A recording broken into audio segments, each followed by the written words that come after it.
Hi, welcome. It's February 6th, 2019, and I'd like to introduce my guest and another one of my amazing friends, Merlin Taylor. Hey, Merlin. Hello, Emily. How are you? Oh my gosh, I'm so excited to have you on Public Emily today.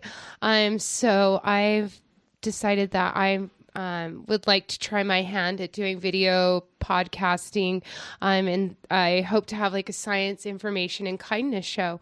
And I don't have a particular map of our interview, but I'd like to keep it around, like 40 minutes and engaging. I just wanted to start it off by thanking my co-host of the day, Bill Lee, of course. Hi, Bill. Hello. Hello, Bill. I'm doing my kitty imitation there. Oh, you sound great. Yeah, it was Hello Kitty. So I'm just I'll get the ball rolling here by saying, I guess, who are you, Merlin? I am a construction consultant. In fact, that's how we met about 2 years ago from a common dear friend named Bastian Coburn.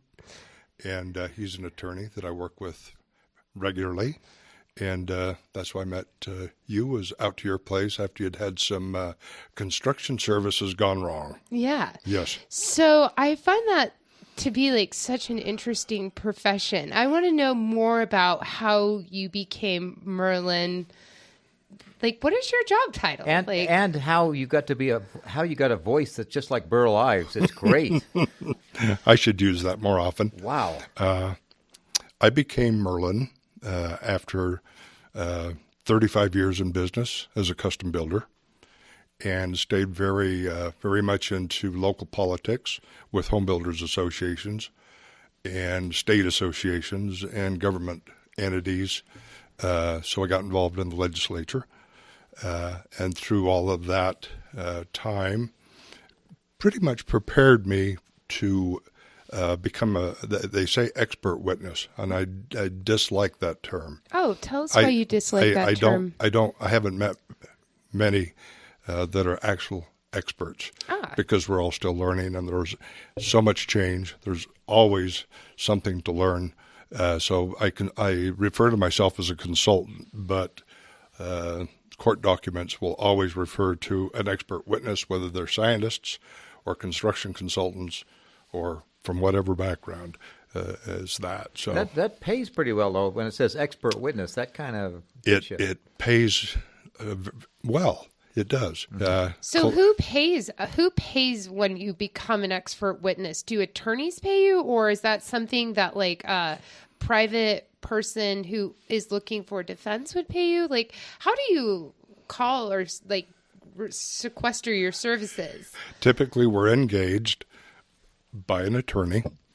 The attorneys handle what we do and how we investigate a case, and it can be construction defect related, it can be accident related, relating to code violations or standard of care. It could be very diverse, but initially we're getting our marching orders from the attorneys, but inevitably the client is paying our fee through the attorney, and so we work with attorneys, sometimes homeowners directly that don't hire counsel, many times insurance companies, but most of the time it's with the attorney to those other entities. Okay, interesting. So, I've been obviously thinking about you a lot lately for two things. Obviously, I would love to get into talking about your faithful support to Road Home and what you do there. But question, affordable housing. So, Salt Lake City, where we live, is having all these quick, rapidly built structures. I'm curious, what, in your opinion, is affordable housing good for our city? And these buildings that they're making in apartments, are they actually like well-constructed places for people to inhabit? As a landlord myself, I take a lot of pride in my dwellings that are sound and sturdy, and like I know I would live there. I know that it's not going to crumble or there's going to be like flooding from a flat roof or something. Can you go into a little bit about that? I'm very curious as a local perspective. Oh, that's hard to get your arms around because it's a big elephant. But typically, nationwide, I believe, affordable housing is lacking in almost every municipality. Certainly, that's the case in Utah, even rural areas. And I say rural meaning bedroom communities around Park City. A bedroom community? Well, a What is bedroom that would be Camas, Oakley, Peowa, just small areas around Park City where people can actually afford to buy or rent while they're working in Park City. And that's really the case in Salt Lake as well. Some of our bedroom communities, which used to be our suburbs, are now really people's first choice where they want to buy their new homes. So the land values have gone up tremendously. Costs to develop have gone up dramatically through the years. So affordable housing, and that's such a subjective What does word. affordable housing actually mean? Because for me, as somebody who is doing a lot of work at places such as Palmer Court and Sunset Matter, which are stepping stones for integrating those affected by homelessness to help them get on their feet, does affordable housing refer to like folks who are not otherwise in economic or physical distress situations? Great question. I'm going to start back at. I'm so happy that you're involved in that arena with the homeless. Thanks. I've been around that for quite some time as well. In fact, I was at a services committee meeting yesterday at Palmer Court. So we meet monthly there to talk about what we're going to be doing all year as far as services for many satellite facilities that are stepping stones or transitional housing, you would call it. Yeah. Some of it subsidized for folks that just aren't able to step back into the community without that assistance. And you mentioned Palmer Court. What an amazing property that is. That's 234 units that were converted about 5 years ago, maybe a little longer than that.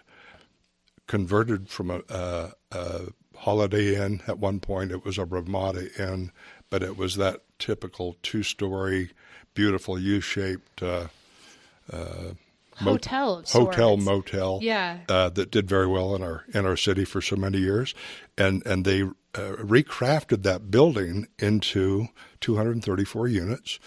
Some just studios, some 1 and 2 bedroom, for that for assistance for people that are having a hard time with paying rent, and it's a model for the whole country. It's really an amazing property, but that's just one of many. Correct. When you start naming them all, Grace Mary Manor, Sunrise Metro, there are many that assist the homeless and assist folks back into the community to assist with rental and living quarters.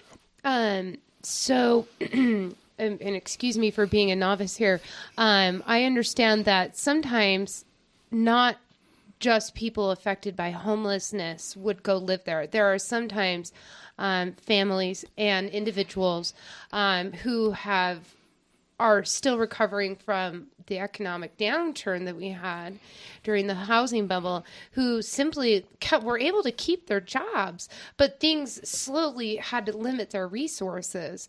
And so, they kept their jobs, kept their houses, didn't keep their houses, but kept their cars, and lived in there for a time, but then were able to integrate into places like Palmer Court and Sunset Matter. One of the challenges that we constantly find, Bill and I, we talk about this a lot, is who isn't finding us? Who isn't finding the services that are out there? I've had a lot of questions lately based on all the work that, you and I have done with Road Home, which is our local giving chapter here in Salt Lake. Shelter. Shelter. how do people who obtain the information of those places and stepping stones in transitional housing, how do they find that information more easily? Because not everybody is homeless, but some have economic downturns in which they do need help. Well, the problem with the middle class, the real buying power of the middle class is just going down and down since the 70s. Could you elaborate on that a little bit? Really, even though wages go up, they're not going up as fast as inflation. And this is for the past 40 years as far as middle class goes. So there are going to be more and more people with problems with paying the rent. So with regards to that comment, I mean, we come back to where we started this portion of the conversation, which is affordable housing. So affordable housing isn't affordable. You're looking at $1,100 to $1,700 sometimes for a studio apartment. Who can afford there? Can middle-class wages support such high rents as that? Well, it depends, often they can.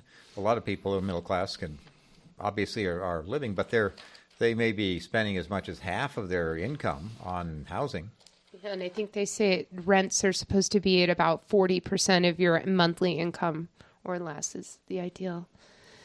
And from my little perspective, excuse me, I think that $1,400 to $1,700 a month rent payment gets you a pretty nice place, up to a 2-bedroom, more modern. There's a lot of high-rises, meaning 3 to 5 to 8-story buildings in some of our suburbs. Midville is one place that really comes to mind, and they're beautiful. I see a lot of them. I'm not involved with who rents them, but I look at it from a different perspective because I'm looking at construction systems and products that possibly have failed. So I see a lot of those. So I guess where I'm going with this is that's still a great deal of money for the average person, especially if they're married with kids, that makes $12 to $15 an hour. I don't know how that math works. I really don't. I read a statistic recently that said that the operational wage for a 2-person home is $14.12 an hour per person is what is needed to maintain an affordable housing home in Salt Lake City is actually the rate that I read. So that'd be something like $56K gross a year at full time. Yeah. All right. And we all know that's not happening. That's not happening at all. So with regards to service, I first of all would like to take a moment and personally thank you for being my inspiration in December to be a better me. Like, I have wanted to take the time to call you and thank you, but then I thought to have you here to let you know what a valuable part of my life you have become. And I have a unique way of making friends and forging friendships. I obviously can talk to anybody, and I have no fear in doing so. But, I started following your Facebook pretty carefully. Like, I like you. You have a lot of positive messages. But what really drew me to you was your 30 days of giving in December. And I was hoping that you could tell us a little about who else you are and what you do in December. Well, it's a fascinating story. My daughter and myself, have been working on the Santa Chronicles for a few years, and this was sometime before the Christmas Chronicles came out, which is a magnificent movie this past Christmas season with Kurt Russell. If you haven't seen it, it's on Netflix or one of those. But I've had the great fortune and privilege to be Santa Claus for now 16 Christmas seasons. And it all started at the shelter on Rio Grande. When I saw you dressed in red and everything like that, I immediately thought, there's Santa Claus. He shaved his beard for the off-season. I did. Wow. I did. And I actually shave on Christmas Eve. It's the history of growing the beard and getting ready for December. It doesn't sit well with my wife. She's the most darling thing in my life, but she really doesn't like the way I look because that continues to grow and gets ready for December. So when I shave on Christmas Eve evening, this year happened to be Christmas Eve afternoon because I wanted to spend as much time with her as I could. She immediately falls in love with me. Again, just it's magic, and she tells me over and over that that's the handsome man that she fell in love with, and the guy with the beard not so much. So she doesn't like lumberjacks that much, I guess. No. All right. And she calls them biker dudes, but Yeah. not. And I have many friends, and that's she just 35 years ago when we met, I had a beard, and the way she describes it. Of course, it was brown back then, so we're talking about a whole different face. But she said how meticulous it was trimmed, and it was, until 2003. Is that when that's 16 years ago when you started your process in becoming Santa Claus? Should I tell you a quick story? Yeah, of course.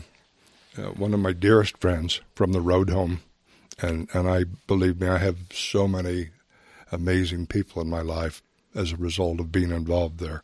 But I had built a home for a friend of mine that owned a travel agency. Her name was Katie, and after the home was complete, she said, "Let's go have lunch and celebrate," which we did. And she became my best outside salesperson. And a month or two later, she asked me if I would come to a free breakfast, which the road home calls a 1-by-1 breakfast, which is coming up this year in May. I believe it's May 15th. But every year in May, the road home holds this morning breakfast, and it lasts exactly 1 hour. And it's typically at Little America, which it is again this year.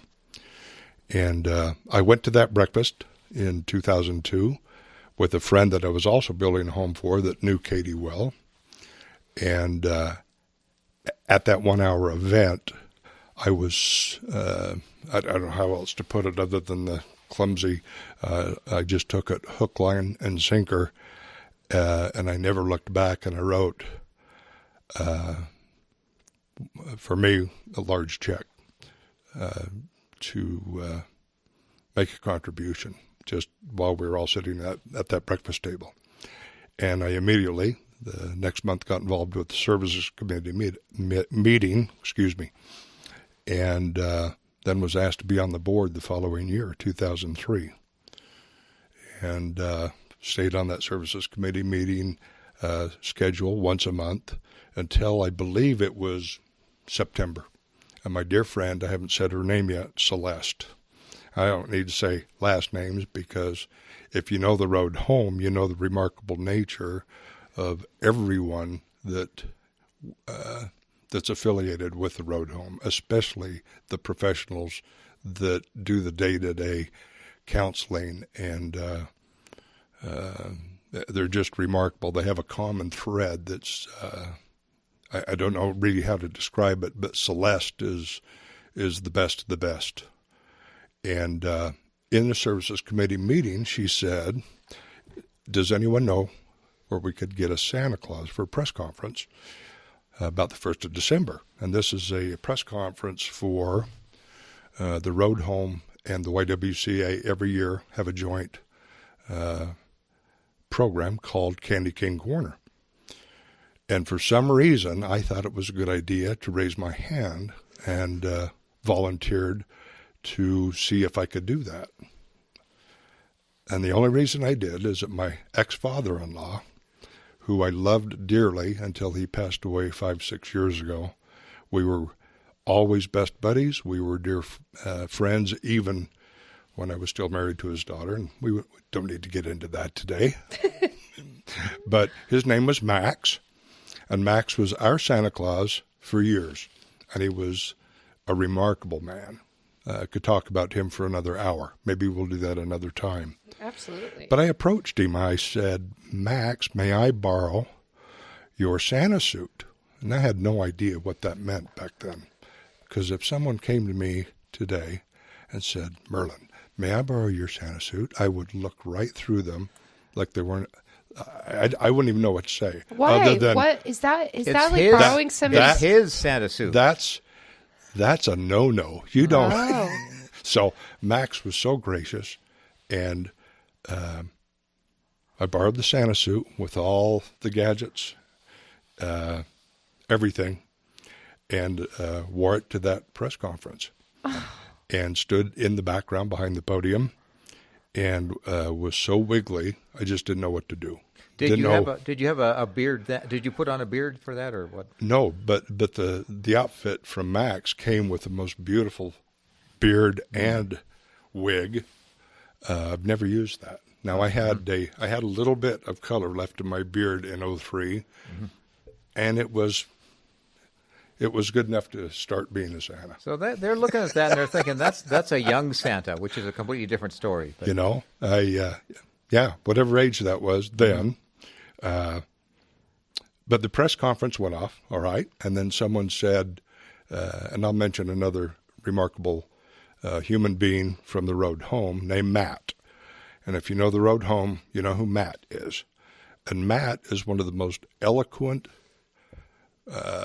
people I've ever known, and he's one of the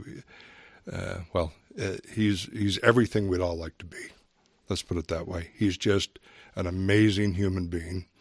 And Matt, in that next meeting, probably November, it came up, and I said, I still have the Santa suit. Why don't I show up for the broadcast? Now, Bonneville Stations has always done, I think the broadcast had started maybe 6-7 years before that, give or take. And they bring in 10 or 11 radio stations, and they actually broadcast right from the lobby of the road home. And it's just it's a miraculous thing. And when these radio stations come in, you get to know everybody well because they're there every year. But that first year, we weren't quite sure how it would be to have Santa wandering around, and so it was a little bit of a test trial. And Matt happened to have 4 sisters that were all at that event. Again, we call the broadcast. And between the 4 of them, they had 7 packs of Polaroid. You don't hear that word very often anymore, do you? I know. Of Polaroid film. I know. They are trying to bring it back, though. Man, what's that F word you said? Yeah, well, yeah. Where were we? So she had 7 packs of Polaroid Oh, film. there you go. Between the 4 sisters. And we took those with a couple of cameras, and we went out and started taking Polaroid pictures with the homeless outside. Oh, that's remarkable. And you were in the Santa suit at that point. Oh, yeah. And this is all just, we had no agenda. We had no thought. We were just doing what came naturally. And I can't explain how emotional it was to have some of those people hug me as if I was family, as if I was someone dear to them, and have a photo. And then we would wait and talk and visit a little bit while the picture developed, and we'd give them that photo. And it was just magic. It really was. And 70 photos isn't very many, but it was enough to give us all we needed to plan for the following year. And after that, we had donations every year of up to 1,000 shots of Polaroid up until, I think we went digital in 07 or 08. And even at that time, we had Picture Line, and they're just wonderful people, a local photography shop here that would donate the printer for us and help us get someone to donate the paper. We started shooting digital and doing instant prints for them and that was just wild too. And we were shooting about 1,000 per year at that point. And that's back at the early stages of digital photography, but they were still precious photos. They really were. So that's kind of been the agenda every year, working from the lobby with those radio stations. And I don't want to mention them all, but they're all Bonneville stations. And I'll mention one dear friend, and I've made many remarkable friends that are engineers and DJs. And anyway, Gina Barberi became a very dear friend. And I've done her family Christmas for years. You must know Tom Barberi. Well, I grew up, I think we all did, Well, I remember listening to Tom through the bathroom door when my mom would listen to him. I thought, I'd never want to hear that voice again. But then I loved Gina at X96, right? Oh, yeah. She is remarkable. She really is. And I just say Gina and the boys, but that whole ensemble of people they've got it. They really do. And all the other stations as well. So I hate to just single out X96, but you singled out somebody. I did. So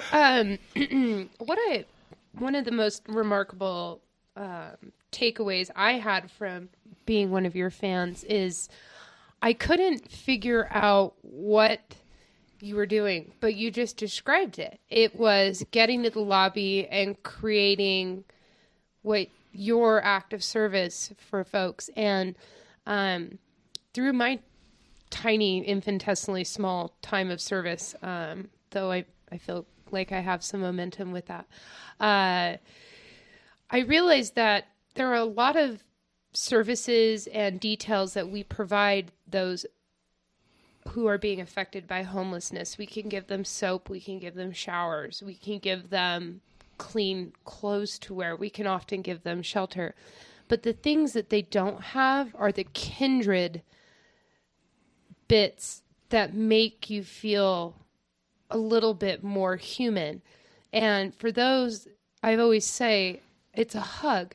And I posted up at 4 South and 4th West for 30 days over at the porta potties with breath mints and toilet paper every night at 9 p.m. in December. I've been following that. Thank you. Yeah. And I didn't know what I was doing. I would go down to Smith's and I'd go in the deli counter and I'd find stuff for sale and I would just start taking away from my own personal self, things that I would buy myself. I thought, I'm going to give to others. Well, next thing you know, I was at the homeless vigil this summer, and Ben McAdams was standing there, and I had my big thing of toilet paper, and I had brought a couple gentlemen from First Step, and we're standing there going through the 121 names of the people that passed away, homeless people who passed away last year and had no funerals. I've been to that ceremony as well. And Ben McAdams says, how long have you been out here? And I says, just since December 9th, I've been given toilet paper out at that porta potty. And I think sometimes, he thought, wow, that was really nice of you. He said, you're like the toilet paper lady. I says, yeah, I guess I'm the toilet paper, but much like being Santa in the lobby, it's something nice to do for them. And then I would always offer them a hug, because you can't buy a hug in this town, especially if you are affected by homelessness. It's very hard to find those things. And people like Matt and people like Celeste, I've seen them when I go down to do the meeting on Saturday night at the shelter. They always have a smile, and those people are there. But I think it takes a village to help people feel good. And I'm not scared of people who are being affected by homelessness. And to me, they're just people. And when you give them a hug, you could feel that. And I'm certain that when you are in the persona of Santa Claus, you probably feel that too, right? I'm kind of famous for hugs. I'm bragging a little. But do you ever get kids in your lap though for that thing too, or is it mostly just the adults? I don't put many people of any age on my lap. Mm-hmm. So I've got I've got my own thing going on. I love to take photos, and I like to do it standing or picking the children up in my arms, or having them stand on a chair right next to you so that their head's up here. I just think the whole thing with the sitting on the lap was kind of dry. Let's call it Walmarty. I was just going to say Sears, when you had those yeah. horrible backdrops and stuff where you're like, geez, it's Santa. Yeah. But one of the moments that I try to focus on, and I learned this from just like, I love reading trashy royal tabloids. And one of the pieces of advice that I took away from a recent editorial about the royal family is that the Queen Mum insists that everybody should speak at eye distance. And that is to little people too, or tall people too, or folks that are otherwise immobile or in some type of device such as a wheelchair. But just coming down and speaking eye level to them is such a tiny bit of kindness. Because so many times the homeless that we meet, they look different than what we look like.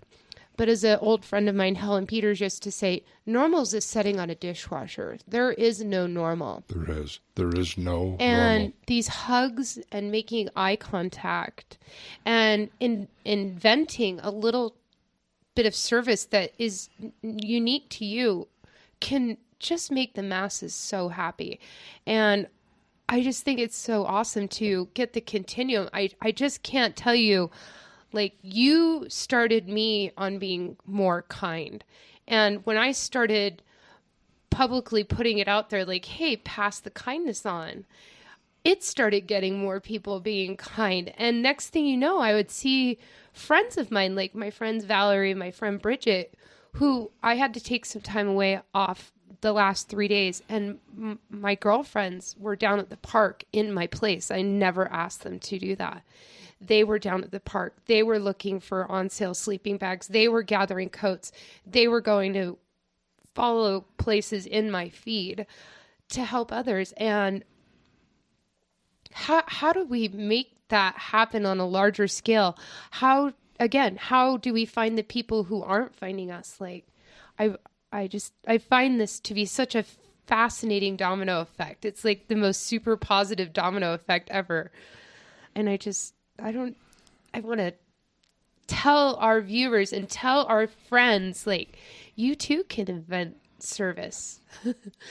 I discovered something about myself, and anyone that stumbles into something like that, regardless of what color your suit is, or what your job is, or who you're helping, I think the most powerful mechanism, this is going to get out there now, so hold on, in the universe is goodwill. I have found out that I can generate a remarkable amount of goodwill in December, because I'm only at the shelter a half a dozen times during the year, during December. You know, I'm at Palmer Court. I'm at some of the other facilities once or twice as well. But the main thing I do is outside of that arena. It's working and helping and bringing goodwill to anyone. And then I realized that why just December? Yeah, I love when that. It's so necessary in everything we do day to day. And so I kind of had to recraft my own brain to become that type of person. And I think I've always been very positive and very aware and very all those other words that you can imagine. But I never knew how to take that and put it inside and actually make it something that would help others. So I was able to do that. And this year, I mean, this is Christmas 17 coming up. February. I'm still working on that, and I'm still able to touch people, and that's why my new business card is what it is. That's only a very small part of my life, but that'll get people to my website to see what my day job is. And oh, by the way, I'm a dang good Santa too. I think you're just a dang good person. Like, I feel as though it's just a pleasure to know you. And it's fascinating what your daily simple post did to propagate kindness into my life. And I think so much of this process of, taking off on the podcast, I really just didn't want it to be about me. I wanted this to be about others and how we build and forge these relationships and how we help others. And I think it could easily be said that I feel like I bonded with you, even though we were not together in December. Like, I didn't physically see you. I felt like we bonded, like you gave me something good to model. And so many times people, in effect, go to lower places in their life because they don't have anybody to model. Bill has been influential in my life as my model, as a personal tutor of sorts, to help me make good decisions based off principles. And that, in effect, has allowed me to open my mind up to selflessness and caring and giving. Sometimes I'm still very torturous to myself, but I can humble myself and get outside of my own negativity by doing acts of kindness. And I see this a lot. A lot of folks experiencing homelessness, it's important that they be in their community. And I think, and I don't want to touch upon this too much because this is like a 3-week episode, but with the breakup of Operation Rio Grande, I think there was some disturbing effects of breaking up their social system. And a lot of them, what I found is going into isolation, being broken up from the block, which was our local homeless area where the homeless congregated. They broke away from their social system, and sadness really set in quickly. And these cold, long, dark nights in Salt Lake, it would lead into other things. But that's where I took to the streets. Is I went away from the block. I went away from the shelter. I did my time at the shelter, but then I went to the park. You know, I threw on a pair of boots and a coat, and I got my bags, and I just walked around the park. And I would go to the viaduct. They're there. They're there. They're all over. And even Bill and I, we would just stop in stores during December, and we would see a person that may not be asking for something, but just say, "Hey man, how you doing? Do you need anything?" And it's just that simple. Obviously, you know this. I don't need to tell you, but I'm curious. Do you ever do a mid-summer Santa, or do you just play Santa during December? Because I was wondering. I've been asked many times, but because there's so many things that go on professionally, and my wife's a real estate broker. So the Salt Lake Board of Realtors and the Utah Association of Realtors always have an event called Christmas in July. And I've been asked, and there's been others events. It's not good time for me. The suit would be pretty hot anyway. Oh my gosh, my favorite line for that is that I can bake cookies in here. Ooh. And it is that's winter. My suit is drapery velveteen, and it's gorgeous and heavy, and it doesn't breathe.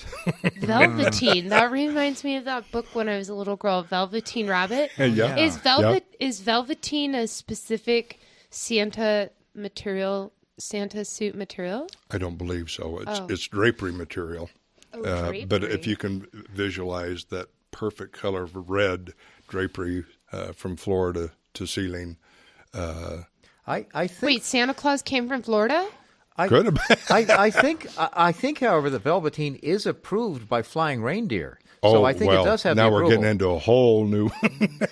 I hope you can find parking for those guys at Oh, their yeah. shelter. Oh, yeah. I have the cutest one-liners back to people, especially kids. Where are your reindeer while I'm there looking at them, 3 weeks before Christmas? Wait, where do you park the reindeer at the shelter? Just say the valet took care of it. The valet. Yeah. Oh, obviously they had there valet. you go. Or you could say, oh, my gosh, no, I fly a jet today. My reindeer are only magic on Christmas Eve. Oh, yeah, that's true. Yeah. And then you're done. Yeah. What do you think has been your most touching experiences? I know you're Merlin, and that's really who you are to me. And that's a magical name, of course. I guess my question was, what is your most magical moment that you recall, or one of the magical moments that you recall as Santa Claus? But I feel like that's a constraining question, that perhaps you have many magical moments. I know you've described, getting involved in 2003 and becoming Santa Claus, but is there another moment that you'd like to point out that stands out that just you'd like to share? Without making me cry? Well, it's okay. I'm a ball of tears always. I have so many, and that's really what's contributed to this Santa Chronicles, which my daughter's a writer. She's also my TI person. What's a TI? Or IT, you mean? IT. Oh, yeah, IT. TI. Oh, I gotcha. There you go. No, it's okay. I'm not that technical. I'm dyslexic agnostic with insomnia, and I'll tell you what that is off. Oh. And IT, and she lives in Austin, and she actually just updated my website today and brought some new information in and some photos from this past season and some more videos. And it is so gratifying and so much fun to do, and so challenging. It's hard to describe. But it's, what do you mean challenging? Is it an emotional challenge? It's changed me as a person, without question. And Bill mentioned mentors. We all have mentors. I have so many mentors that have contributed to who I am. And I feel like I'm a nucleus of, and I'm talking to two scientists, I shouldn't do that. No, but keep going. I'm the center of, I'm made up of all of those people around me all the time. It does take a nucleus to make a raindrop grow, There you go. Raindrops keep falling on my head. So the transformation in my life and what it's given me and what it's done for me is far more than what I've done for other people. And that's hard to measure. That really is. But it's been a magical thing for me personally. I think that was a great answer. With nothing to do with Merlin. That was just... That's okay. So, probably because we need to wind down, but I'm not pushing us out of here by any means. What do you think? Because we started this interview talking about affordable housing and the folks in affordable housing, and we've gone on to learn a little bit more about you as Santa Claus. I'm trying to draw the parallel. Well, but the words are having a hard time coming out of my mouth. I would love to circle back at some point and talk more about affordable housing and the impact that it has on so many families that are day to day and week to week. And well, that's kind of my question. Is there's so many people that are working so hard just to survive, but how can we bring some joy to their lives? Because sometimes it's difficult for people to get out of their comfortable patterns, even folks that have time and even folks that don't have time or resources. Do you have any suggestions for our folks watching or listening to our show today as just little things that they could do to help create that magic and that shift in personification that adds like so much joy to a person's life? Do this much. Whatever that is, do this much for someone. Even if it's just as simple as holding a door or saying thank you. Do this much for someone you don't know or do know, but just choose someone and do something special or out of the ordinary for them.